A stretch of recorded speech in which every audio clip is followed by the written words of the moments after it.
Assalamualaikum warahmatullahi wabarakatuh. Oke, anak-anak, hari ini kita membahas terkait hal-hal yang berkaitan dengan bersuci. Yang pertama yang paling penting dalam pembahasan bersuci adalah mengenai air. Oke, kita bahas dari macam-macam airnya terlebih dahulu. Yang pertama, air atau macam-macam air yang dapat digunakan untuk bersuci. Oke, macam-macam air yang dapat digunakan untuk bersuci. Yang pertama yaitu air langit atau biasa kita sebut sebagai air hujan. Jadi kalau kalian umpama ada air hujan, langsung kalian pakai untuk bersuci, itu hukumnya sah, boleh. Mau sama pakai sholat atau buat apapun itu boleh. Oke. Terus yang kedua yaitu air laut. Oke. Kalau kalian semua pergi ke laut terus diniatkan untuk wudhu, maka hukumnya sah wudhu tersebut. Karena apa? Air laut termasuk dari kategori air yang boleh dipakai untuk bersuci. Oke, kita lanjut yang ketiga, yaitu air sungai.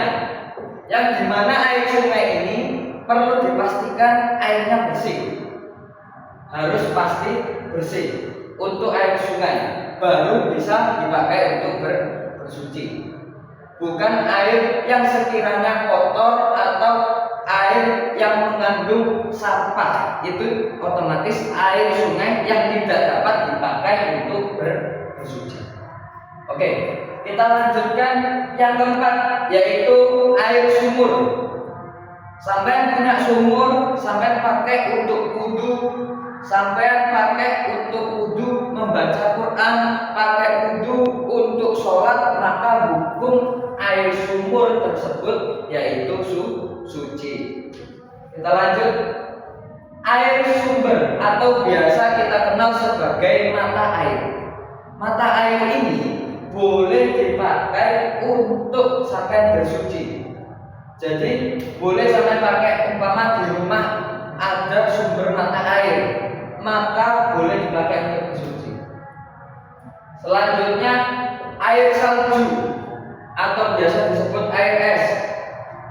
Umpama rumah sampean itu di kutub utara, yang ada hanya air salju atau air es, maka boleh dipakai untuk bersuci.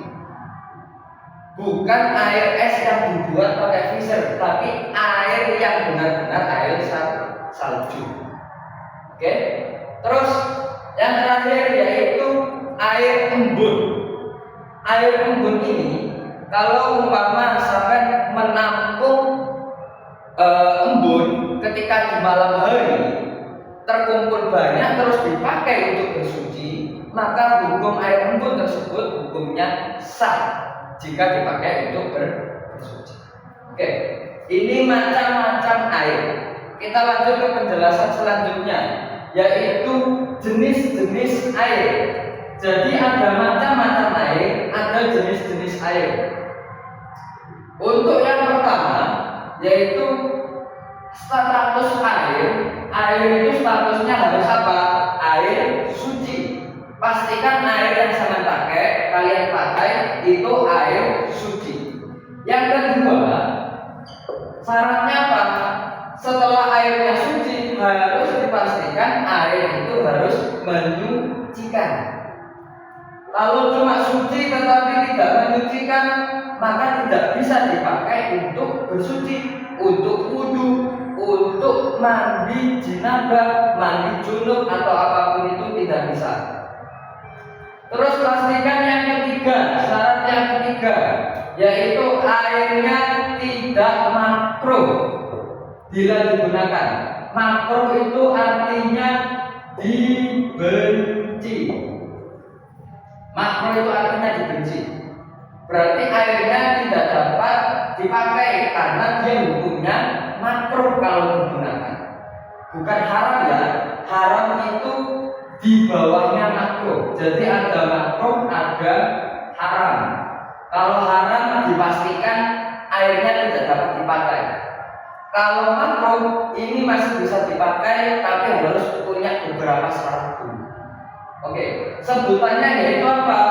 Air suci menyucikan yang tidak makruh digunakan, yaitu sebutannya air mutlak atau biasa kita kenal sebagai air yang biasa sampai pakai air keran.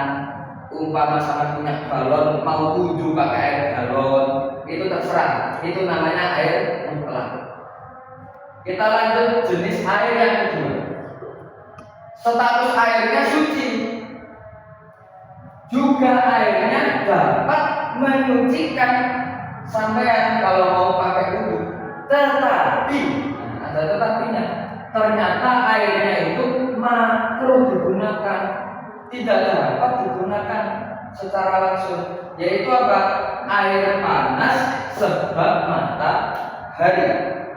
Jadi kalau umpama kalian mau wudhu, menyalakan keran, kok airnya itu panas, maka itu air panas sebab matahari, maka jangan dipakai dulu. Karena apa?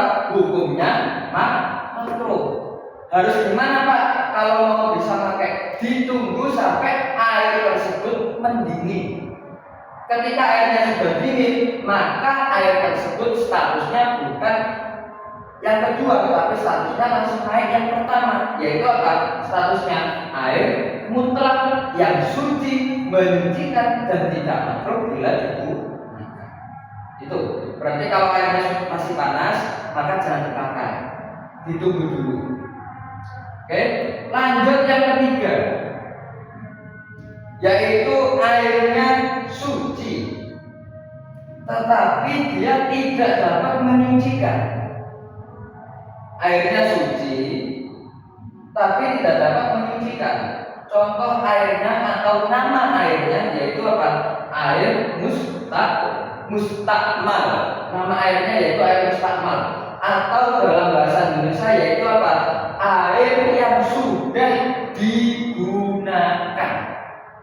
Sampai wudhu, sisa air yang menetes itu namanya air mustakmal. Sampai mandi, air yang menetes dari tubuhnya sampean itu namanya apa? Air mustakmal. Kalau sampai mengumpulkan, anggaplah contoh, ada seseorang mengumpulkan air bekas air wudhu, apakah bisa dipakai bersuci? Jawabannya tidak, karena hukum air tersebut yaitu apa? Air mustakmal. Apa air mustakmal? Air yang sudah digunakan. Kita lanjut yang keempat, jenis air yang keempat, yaitu air kurang 2 kula. Definisi 2 kula itu apa Pak? Definisi 2 kula itu kurang lebih ukurannya sekitar 270 liter. 270 liter itu seberapa? Contoh, kalau kalian punya galon tersebut itu ukurannya kurang lebih 19 liter. Maka dibutuhkan 15 kali mengisi. Umpama sama punya gentong ataupun jeding kamar mandi kalian, kalau ukurannya itu 270 liter, maka sampai gambarannya adalah mengisi 15 galon terhadap apa? Jedingnya sampean atau gentongnya sampean itu tadi. Maka itu baru disebut ukuran berapa? 2 kula. Kalau tidak sampai, Pak, saya punya jeding, saya punya gentong, saya isi baru 10 galon, maka ukurannya otomatis kurang dari 2 kula. Oke, kita lanjut. Air kurang 2 kula terkena najis. Oke, poinnya di sini, terkena najis atau air yang berubah sebab terkena najis, namanya yaitu air najis, atau biasa dalam bahasa Arab disebut air mutanajis. Itu maksudnya gimana? Jadi airnya sampean itu ukurannya 2 kula, ukurannya 270 liter. Tetapi ketika ada bangkai di situ, ketika umpama ada kotoran hewan di situ, kok sampai merubah sifatnya air, kok rasanya berubah, baunya berubah, warnanya berubah, maka air tersebut otomatis air najis meskipun ukurannya berapa? 2 bulan. Oke, jadi air najis ini ada dua. Air yang kurang dari 2 bulan, kurang dari 270 liter, atau yang kedua airnya 2 bulan, ukurannya 270 liter, tetapi air tersebut berubah rasanya, warnanya, baunya berubah, maka air tersebut kategori apa? Air najis. Oke, silakan sampai catat keterangan tersebut. Yang tidak ada di catatan ini silakan sampai tambahin catatannya. Oke, silakan dikerjakan. Terima kasih. Wassalamualaikum warahmatullahi wabarakatuh.